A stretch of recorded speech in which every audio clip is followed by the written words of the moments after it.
Nimefika hapa kwa sababu ya program yetu ya affordable housing. Mimi nilisimama kwa hii kiwanja nikawaambia watu wa Murang'a, nitapanga mambo ya affordable housing, nitapanga mambo ya masoko na tutapanga hostels ya vijana wetu.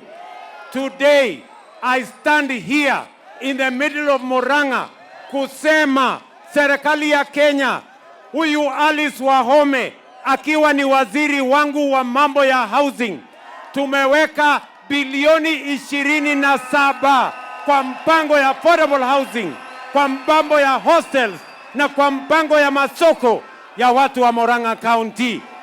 Murang'a hoye! Sikizeni watu wa Murang'a.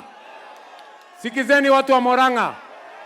Mimi nawaeleza ya kwamba I am ready to be held by my word.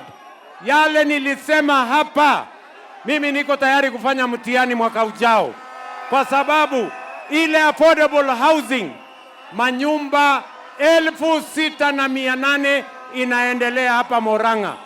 Nimetoka hapa kwa prisons, hapo tunajenga nyumba 165 nimeanzisha leo, ghorofa 14 tutajenga hapo vile vile tutajenga nyumba zingine 370.